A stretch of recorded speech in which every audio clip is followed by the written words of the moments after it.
बहुत बहुत स्वागत है आप सभी लोगों का। आज का वीडियो डीएलएड थर्ड सेमेस्टर का जो सेकंड पेपर है समावेशी शिक्षा उससे संबंधित है। इसके अंतर्गत आज के वीडियो के अंतर्गत हम बहुविकल्पीय प्रश्नों को सम्मिलित किए हैं, जिसमें पिछले वर्षों में पूछे गए बहुविकल्पीय प्रश्न हैं, ऑब्जेक्टिव टाइप क्वेश्चंस। तो देखते हैं, इसमें शुरू करते हैं। हम पहला क्वेश्चन देखते हैं। सामान्य बच्चे होते हैं, 4 ऑप्शन दिए हुए हैं। इसमें सामान्य बच्चों का इसमें आईक्यू लेवल पूछा गया है कि आप देखेंगे टर्मन ने इसका वर्गीकरण दिया हुआ है कि जो सामान्य है, मंद बुद्धि है, प्रतिभाशाली या फिर औसत बच्चों को ही सामान्य बच्चे भी कहते हैं, तो उनका बुद्धि लब्धि कितना है। ठीक है, तो इसमें इस क्वेश्चन का आंसर अब देखते हैं।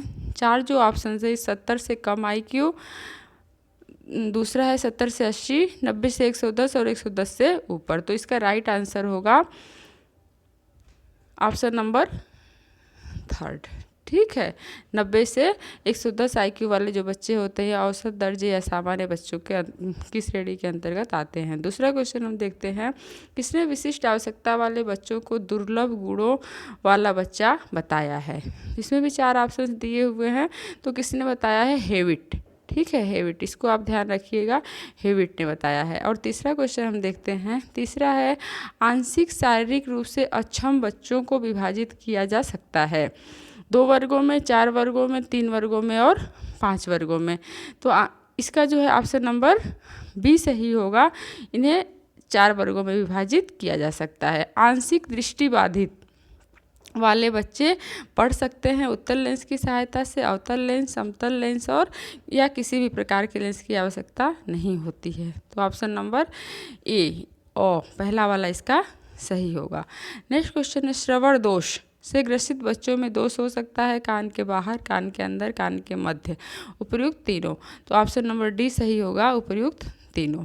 ठीक है, नेक्स्ट चलते हैं। निम्नलिखित में से कौन अस्थिबाधित बच्चों की विशेषता नहीं है। 4 ऑप्शन दिए हुए हैं। हकलाना, मेरुदंड का वक्र होना, विकृत और पाँव फिरा। तो इसका जो पहला जो है वह ऑप्शन सही होगा। यह अस्थिबाधित बच्चों की विशेषता नहीं है, ऑप्शन नंबर अ। नेक्स्ट, प्रतिभाशाली बच्चों की बुद्धि लब्धि होती है। इसमें भी 4 ऑप्शन दिए हुए हैं। 70 या इससे कम, 100 या इससे कम, 140 या इससे अधिक और 120 या इससे कम। तो इसके अंतर्गत हम देखेंगे कि ऑप्शन नंबर जो है 100 सही होगा। 140 या इससे अधिक जो है वे प्रतिभाशाली बच्चों के अंतर्गत आते हैं। नेक्स्ट क्वेश्चन हम देखते हैं। निर्देशन नवयुवकों को अपने से, दूसरों से और परिस्थितियों से सामंजस्य करना सीखने के लिए सहायता देने की प्रक्रिया है। यह कथन है। 4 ऑप्शन है। जांस, शिक्षा आयोग 1964-66, रायबर्न और स्किनर। तो ऑप्शन नंबर 4 इसका सही होगा, यानी कि द स्किनर ने कहा है। नेक्स्ट क्वेश्चन है, परामर्श का अभिप्राय है 2 व्यक्तियों का संपर्क जिसमें एक व्यक्ति को किसी प्रकार की सहायता दी जाती है। कथन किसने दिया है? 4 ऑप्शन है। मायर्स, कार्ल रोजर्स, रॉबिन्सन और वेबस्टर। तो यह जो है परिभाषा कार्ल रोजर्स ने दिया है। कार्ल रोजर्स ने परामर्श के क्षेत्र में इन्होंने काफ़ी कार्य किए हैं। ठीक है, नेक्स्ट क्वेश्चन पे हम चलते हैं। परामर्श में व्यक्ति को समस्या समाधान हेतु सहायता दी जाती है। ठीक है, किस प्रकार से दी जाती है? 4 ऑप्शन दिए हुए हैं। गीतों के माध्यम से, चित्रों के माध्यम से, वार्तालाप के माध्यम से और कहानी के। तो ऑप्शन नंबर सी सही होगा, इसका वार्तालाप के माध्यम से। ठीक है, परामर्श में बातचीत के द्वारा ही व्यक्ति की समस्या का समाधान किया जाता है। नेक्स्ट क्वेश्चन है, परामर्श एवं निर्देशन देने वाली संस्था मनोविज्ञान शाला उत्तर प्रदेश में स्थित है। इसके भी 4 ऑप्शन दिए हुए हैं। लखनऊ, बरेली, वाराणसी और इलाहाबाद। तो कहाँ स्थित है? इलाहाबाद में स्थित है। ठीक है, नेक्स्ट क्वेश्चन है, परामर्श से संबंधित जिले की विशेषज्ञ समिति का नेतृत्व करता है। 4 ऑप्शन है। जिले का मुख्य चिकित्सा अधिकारी, जिला मजिस्ट्रेट, जिलाधिकारी, जिला विद्यालय निरीक्षक। तो ऑप्शन नंबर अ इसका सही होगा, पहला। नेक्स्ट है, विद्यालय में दास अवरोध की समस्या को रोकने में प्रमुख रूप से सहायक हैं शिक्षक, अभिभावक, निर्देशन एवं परामर्श। तो ऑप्शन नंबर डी इसका सही आंसर होगा। नेक्स्ट क्वेश्चन चलते हैं। निर्देशन एवं परामर्श द्वारा बताया जा सकता है क्या करने योग्य है, क्या न करने योग्य, क्या करने और क्या न करने योग्य है। उपरोक्त में से कोई नहीं। ठीक है, ऑप्शन नंबर श इसका सही होगा। क्या करने क्या न करने योग्य है। नेक्स्ट क्वेश्चन पे चलते हैं। पूर्ण अथवा गहन श्रवण बाधित बच्चों को सुनने का डिसेबल स्तर होता है। 4 है, 35 से 51, 55 से 69, 70 से 89 और 90 से 100।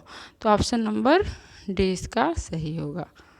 ठीक है, अब हम ये तो जो था क्वेश्चन हमने देखा है 2016 के प्रश्नों को हमने देखा है। अब नेक्स्ट देखते हैं हम 2017 में जो पूछे गए हैं ऑब्जेक्टिव टाइप क्वेश्चंस। ये जो क्वेश्चन 2017 में पूछे गए हैं, इनमें हम पहला प्रश्न देखते हैं। विशिष्ट आवश्यकता वाले बच्चों को बांटा जा सकता है 2, 3, 4, 5। कौन सा ऑप्शन सही होगा? 4 भागों में बांटा जा सकता है। ठीक है, नेक्स्ट टीएटी के द्वारा परीक्षण किया जाता है। किसका परीक्षण किया जाता है? व्यक्तित्व का। अब अगर आप व्यक्तित्व पढ़े होंगे तो उसमें आपको पता होना चाहिए कि टीएटी जो परीक्षण है उसे किसने दिया है। इस क्वेश्चन को भी आप तैयार करिए। नेक्स्ट क्वेश्चन में चलते हैं हम। धीमी गति से सीखने वाले बच्चों की समस्या होती है भाषा एवं वाणी की समस्याएं, दृष्टि एवं व्यवहारिक समस्याएं, श्रवण प्रत्यक्षीकरण की समस्याएं, उपरोक्त सभी। तो इसमें हम देखेंगे ऑप्शन नंबर सी सही होगा, श्रवण प्रत्यक्षीकरण की समस्याएं। नेक्स्ट अष्टिबाधिता के कारण हैं। 4 ऑप्शन है इसमें। जन्मबाधिता, जन्मजात, दुर्घटना, बीमारी, उपरोक्त सभी। ठीक है, तो इसका कौन सा ऑप्शन सही होगा? अष्टिबाधिता का जो कारण है वह उपरोक्त सभी, यानी कि डी इसका ऑप्शन सही होगा। वाक दोष के प्रकार हैं 4, 5, 6, 7। तो कौन सा ऑप्शन इसका सही होगा? ऑप्शन नंबर सी सही होगा। 6 प्रकार हैं। मंदबाधित बच्चे का डिसेबल स्तर होता है। क्या होता है? दिया हुआ इसमें 35 से 51, 55 से 69, 72 से 89 और 90 से 100। तो इसके अंतर्गत कौन सा ऑप्शन सही होगा? ऑप्शन नंबर बी सही होगा, 55 से 69। नेक्स्ट क्वेश्चन है। सामान्य बच्चे की IQ होती है। तो इस क्वेश्चन को हम कर चुके हैं। सामान्य बच्चे की IQ कितनी होती है? ऑप्शन नंबर 90 से 110 होता है। ठीक है, ए इसमें 100 दिया लेकिन 110। नेक्स्ट क्वेश्चन पे हम चलते हैं।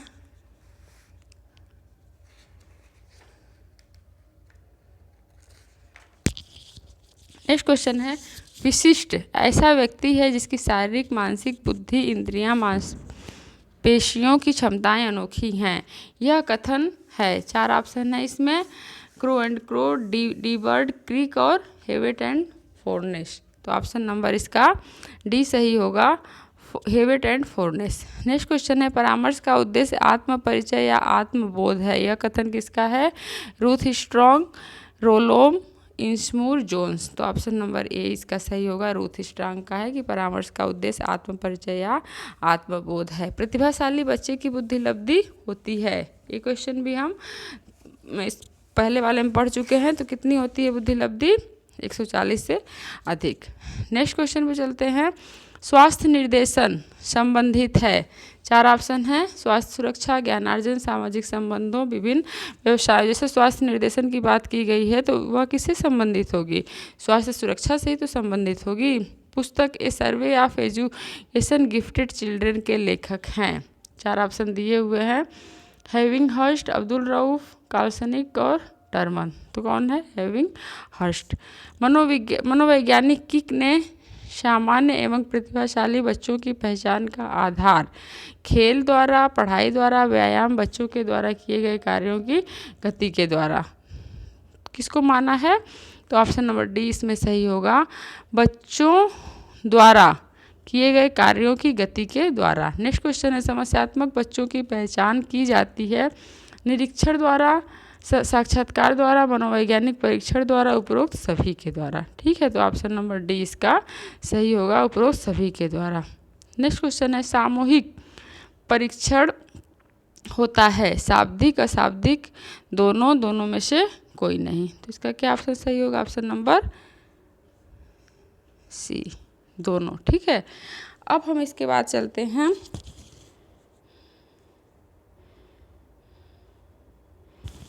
नेक्स्ट ईयर यानी 2018 में पूछे गए जो बहुविकल्पीय प्रश्न हैं उन्हें हम देखते हैं। 2018 में पूछे गए हैं बहुविकल्पीय टाइप प्रश्न। इनमें पहला है दृष्टिबाधिता का मुख्य कारण है वातावरण, वंशानुक्रम, दोनों में से कोई नहीं। ठीक है, दोनों। अच्छी निर्देशन सेवा होती है बाल केंद्रित, शिक्षक केंद्रित, समाज केंद्रित, उपरोक्त में से कोई नहीं। बाल केंद्रित। ठीक है। टर्मन के अनुसार सामान्य बुद्धि बालकों की बुद्धि लब्धि कितनी है? तो ये फिर तीसरी बार हम इसको रिपीट कर रहे हैं, बिल्कुल आपको याद हो जाना चाहिए, बिना किसी आपको एकदम याद होना चाहिए। 90 से 110। ठीक है। नेक्स्ट क्वेश्चन है समुदाय का अर्थ कितने शब्दों से मिलकर बना है? 4 ऑप्शन है इसके, 4, 2, 3, उपरोक्त में से कोई नहीं। तो इसका कौन सा ऑप्शन सही होगा? 2। ठीक है, ब। नेक्स्ट क्वेश्चन मंडलीय मनोविज्ञान केंद्र कहाँ स्थित है? मंडलीय मनोविज्ञान आगरा, कानपुर, लखनऊ, उपयुक्त सभी। तो मंडलीय मनोविज्ञान केंद्र जो है वह उपयुक्त सभी इसका ऑप्शन होगा। नेक्स्ट क्वेश्चन पे चलते हैं। विकलांग शिक्षा का मुख्य आधार शारीरिक विकलांगता, आवेगात्मक विकलांगता, मानसिक विकलांगता और उपरोक्त सभी। तो ऑप्शन नंबर डी इसका सही होगा, उपरोक्त सभी इसके अंतर्गत आएंगे। सांकेतिक भाषा के लिए प्रयुक्त होती है। 4 ऑप्शन हैं, प्रतिभाशाली, श्रवण बाधित, विकल्प ब दोनों, चलन बाधित। तो इसका बहुत सही होगा श्रवण बाधित सांकेतिक भाषा के लिए। निर्देशन का प्रकार नहीं है शैक्षिक निर्देशन, लिखित निर्देशन, व्यक्तिगत निर्देशन, व्यावसायिक निर्देशन। तो इसके अंतर्गत ब आएगा। ठीक है। देखिए एजुकेशनल, वोकेशनल एंड पर्सनल, ये तीनों गाइडेंस के प्रकार हैं 3। नेक्स्ट क्वेश्चन पे हम चलते हैं। शिक्षा प्रक्रिया में अनुकूलन की आवश्यकता नहीं होती है श्रवण बाधितों के लिए, अस्थिबाधितों के लिए, प्रतिभाशाली बालकों के लिए और दृष्टिबाधितों के लिए। तो कौन सा ऑप्शन सही होगा? ऑप्शन नंबर डी, सी सही होगा। तीसरा, प्रतिभाशाली बच्चों के लिए अनुकूलन की आवश्यकता नहीं होती है। नेक्स्ट क्वेश्चन है विकृत बालकों को बनाना चाहिए परिवार पर निर्भर, आत्मनिर्भर, सरकार पर निर्भर, उपरोक्त में से कोई नहीं। तो ऑप्शन नंबर बी इसका सही होगा। नेक्स्ट क्वेश्चन है वर्तमान में निःशक्त बच्चों की शिक्षा को कहा जाता है? 3 ऑप्शन है, विशेष शिक्षा, समेकित, समावेशी, उपरोक्त में से कोई नहीं। तो ऑप्शन नंबर सी इसका सही होगा, समावेशी शिक्षा कहा जाता है निःशक्त बच्चों की शिक्षा को। नेक्स्ट क्वेश्चन है हकलाने के कारण हैं? 4 हैं इसके ऑप्शन, वंशानुक्रम, वातावरण, उपरोक्त में से दोनों, उपरोक्त में से कोई नहीं। ऑप्शन नंबर सी इसका सही होगा। हकलाने के कारण वंशानुक्रम और वातावरण दोनों हो सकता है। मनोविज्ञान केंद्र का प्रमुख कार्य है? 4 ऑप्शन दिए हुए हैं, निर्देशन, प्रशिक्षण, शोध कार्य, उपरोक्त सभी। तो ऑप्शन नंबर डी इसका सही होगा। नेक्स्ट क्वेश्चन पे चलते हैं। वाक दोष के प्रमुख प्रकार हैं? 4, 5, 6, 7। तो वाक दोष के जो हैं 6 प्रकार हैं। ठीक है। नेक्स्ट क्वेश्चन निर्देशन परामर्श द्वारा बताया जा सकता है क्या करने योग्य है, क्या ना करने योग्य है, विकल्प अ और ब दोनों, उपरोक्त में से कोई नहीं। तो 100 इसका सी सही होगा, अ और ब दोनों। नेक्स्ट हम चलते हैं, अब नेक्स्ट क्वेश्चन पे चलते हैं।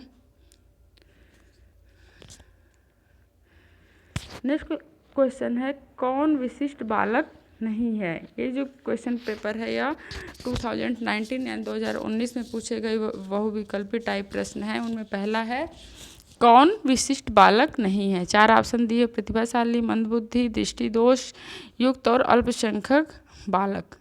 तो कौन विशिष्ट बालक नहीं है? तो कौन नहीं है? अल्पसंख्यक बालक। ठीक है। नेक्स्ट क्वेश्चन प्रतिभाशाली बालकों की शिक्षा की क्या आवश्यकता है? तीव्र गति से अध्ययन, संपुष्ट कार्यक्रम, व्यक्तिगत ध्यान, उपरोक्त सभी। तो उपरोक्त तीनों इसमें आएगा, तीव्र गति से अध्ययन, संपुष्ट कार्यक्रम और व्यक्तिगत ध्यान। नेक्स्ट क्वेश्चन है प्रारंभिक अवस्था में मंदबुद्धि बालकों की पहचान हो सकती है? अवलोकन से, परीक्षण से, साक्षात्कार से और प्रक्षेपी प्रविधि से। तो इसके अंतर्गत हम देखेंगे ऑप्शन नंबर ए सही होगा। और ऑब्जर्वेशन के द्वारा अवलोकन से मंदबुद्धि बालकों की पहचान की जा सकती है, उनके सीखने की गति से उनकी पहचान की जा सकती है। निर्देशन की आवश्यकता होती है अपंग व्यक्तियों को, विशेष व्यक्तियों को, सामान्य व्यक्तियों को, सभी व्यक्तियों को। तो ऑप्शन नंबर डी सही होगा। निर्देशन की आवश्यकता जो है वह सभी व्यक्तियों को होती है, क्योंकि सभी व्यक्तियों के पास कोई नहीं तो कोई समस्या है। किसी के पास एजुकेशनल समस्या है तो किसी के पास वोकेशनल है, किसी के पास पर्सनल समस्या है। तो इस तरह से सभी व्यक्तियों को निर्देशन की आवश्यकता होती है। नेक्स्ट क्वेश्चन में चलते हैं। दृष्टि दोष की पहचान है आँखों को बार बार झपकाना, पढ़ते समय आँखों में दर्द, पुस्तक को आँखों के निकट रखना, उपरोक्त सभी। तो इसका ऑप्शन नंबर डी सही होगा, उपरोक्त सभी। विशिष्टता का संप्रत्यय होता है केवल गुणात्मक, केवल मात्रात्मक, गुणात्मक एवं मात्रात्मक, दोनों कुछ नहीं कहा जा सकता। तो दोनों ही होगा, गुणात्मक और मात्रात्मक दोनों ही विशिष्टता के संप्रत्यय हैं। कौन शिक्षा के क्षेत्र में विशिष्ट बालकों का वर्ग नहीं है? बौद्धिक दृष्टि से विशिष्ट बालक, शारीरिक दृष्टि से, जातिगत दृष्टि से, शैक्षिक दृष्टि से। ठीक है, तो जातिगत दृष्टि से जो है वह विशिष्ट बालकों का वर्ग नहीं है, ऑप्शन नंबर श। नेक्स्ट क्वेश्चन में चलते हैं। ब्रेल विधि संबंधित है श्रवण दोष, मानसिक दोष, अपंगहीनता, दृष्टि दोष। तो अब बहुत आसान क्वेश्चन है, आप सब लोग जानते हैं। ब्रेल विधि के द्वारा जो पढ़ाई है वह दृष्टि दोष वाले व्यक्तियों को दी जाती है। भारतीय पुनर्वास परिषद अधिनियम कब पारित हुआ था? 4 ऑप्शन है, 1991, 92, 93, 95। काफ़ी इंपॉर्टेंट क्वेश्चन है।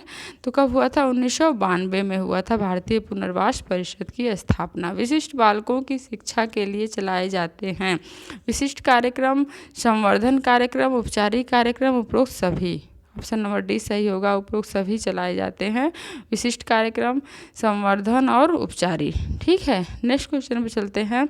श्रवण बाधित बालकों में प्रायः सुनने की क्षमता होती है। ठीक है, डेसिबल से ही जो है सुनने की क्षमता का आकलन किया जाता है। तो 30 से 50, 50 से 60, 60 से अधिक, 50 या इससे अधिक। तो इसका ऑप्शन नंबर सी सही होगा, 60 डेसिबल या इससे अधिक। विशिष्ट शिक्षा के अंतर्गत कौन आता है? 4 ऑप्शन है, विकलांगता, रोगग्रस्तता, अक्षमता, उपरोक्त सभी। तो विशिष्ट शिक्षा के अंतर्गत उपरोक्त सभी आता है, विकलांगता, रोगग्रस्तता और अक्षमता। नेक्स्ट क्वेश्चन पे हम कहते हैं सही दृष्टि कहलाती है। इसके भी 4 ऑप्शन है, 6/6, 6/9, 6/12, 6/18। तो ऑप्शन नंबर जो है इसका ए सही होगा, सही दृष्टि कहलाती है 6/6। शैक्षिक समावेशन से तात्पर्य है पिछड़े बालकों को शिक्षा प्रदान करना, विकलांग बच्चों को शिक्षा से जोड़ना, सभी बच्चों को शिक्षा प्रक्रिया से जोड़ना, बच्चों में शैक्षिक समझ को बढ़ाना। तो इसमें कौन सा ऑप्शन सही होगा? समावेशी शिक्षा समावेशन का जो सभी बच्चों को शिक्षा प्रक्रिया से जोड़ना। ठीक है, नेक्स्ट क्वेश्चन है भाटिया बैटरी में कुल कितने उप परीक्षण हैं? 2, 3, 5, 7। तो कितने हैं? 2 हैं। ठीक है, तो इस तरह से आज का जो यह वीडियो था इसमें 2016, 17, 18, 19 4 वर्षों के पिछले 4 वर्षों के जो ऑब्जेक्टिव टाइप क्वेश्चन पूछे गए हैं उनको सम्मिलित किया गया है और ये 60 क्वेश्चन हैं।